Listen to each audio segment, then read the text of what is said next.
Hello' friends, আসসালামু আলাইকুম। কমৰুনছ recipe নতুন আন এটি ভিডিঅ'লৈ আপোনালোক সকলোকে পুনৰবাৰ স্বাগতম জনাইছোঁ। আজি মই চিতল মাছৰ নতুন ৰেচিপি এটা লৈ আহিছোঁ আপোনালোকৰ মাজলৈ। আশা কৰোঁ সকলোৱে চাই ভাল পাব। ইয়াতে চিতল মাছটো প্ৰায় 1.5 কেজি ওজনৰ আছিলে। মাছটো মই প্ৰথমে ভালদৰে ধুই লৈছোঁ। ইয়াৰে আধা মাছ লৈছোঁ বনাবলৈ আৰু আধা থৈ দিছোঁ। আজি গোল বেঙেনাৰ সৈতে বনাম মই চিতল মাছ। প্ৰথমে মাছখিনি ভালদৰে ভাজি ল'ম অলপ খৰকৈ। চিতল মাছত কাঁইট বেছি থাকে, অলপ খৰকৈ ভাজি ল'লে ভাল হয়। এতিয়া বেঙেনাটো কাটি ল'ম। গোল বেঙেনা দি বনাম মই আজি। অলপ ডাঙৰ চাইজত বেঙেনা কাটি ল'ম। এনেদৰে বনাই আপোনালোকে ঘৰত খাই চাব, বহুত টেষ্টি হয়। বেঙেনা কাটা মোৰ হৈ গৈছে। এতিয়া মাছ ভাজা হৈ গৈছে। বেঙেনাখিনিও মই ভাজি ল'ম। ইয়াতে পিঁয়াজ এটা লৈ লৈছোঁ কাটি। আধা চামুচ হালধি গুড়ি, আধা চামুচ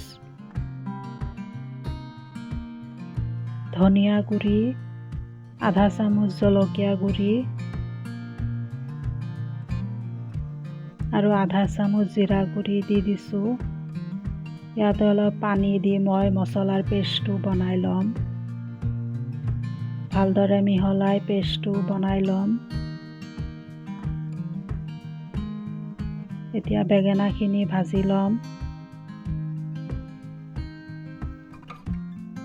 বেঙেনা ভাজা হৈ গৈছে। মোৰ ভিডিঅ'বোৰ চাই কেনে পায় প্লিজ কমেণ্টত জনাব। ভাল লাগিলে লাইক, শ্বেয়াৰ, কমেণ্ট কৰিব। আৰু যদি নতুন কোনোবা চাই আছে চেনেলটো ছাবস্ক্ৰাইব কৰি দিব। ইয়াতে মই তেল দি দিছোঁ। তেল গৰম হোৱাৰ পিছত অলপ ক'লা জিৰা দি দিছোঁ, পিঁয়াজ দি দিছোঁ। ৰঙচুৱাকৈ পিঁয়াজ ভাজি ল'ম। পিঁয়াজ ভাজা হৈ গৈছে, মছলাখিনি ঢালি দিছোঁ। এতিয়া ভালদৰে মিহলাই ল'ম।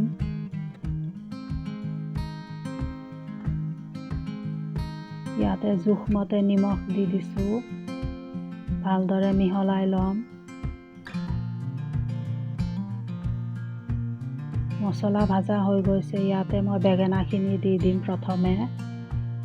বেঙেনা ইমান খৰকৈ ভাজা নাই, অলপকৈ ভাজি লৈছোঁ। এতিয়া ভালদৰে মছলাৰ সৈতে মিহলাই ল'ম। ঢাকনখন 2 মিনিটৰ কাৰণে মাৰি দিছিলোঁ। এতিয়া ইয়াতে মই গৰম পানী দি দিছোঁ। মোৰ চেনেলটো যিসকলে ছাবস্ক্ৰাইব কৰিছে তেওঁলোকক বহুত বহুত ধন্যবাদ। ফেচবুক পেজত মোৰ কমৰুনছ ৰেচিপি চেনেলটো ফ'ল' কৰিব। এতিয়া মই তৰকাৰীত মাছখিনি দি দিছোঁ আৰু 5 মিনিট ভালদৰে উতলিবলৈ। মোৰ তৰকাৰী হৈ গৈছে। এতিয়া নমাই ল'ম। এনেদৰে কম মছলাৰে চিতল মাছ আৰু বেঙেনা বনাই খাব। মোৰ ভিডিঅ'টো চাই কেনে পাইছে প্লিজ জনাব। আজিলৈ আহিছোঁ, ধন্যবাদ।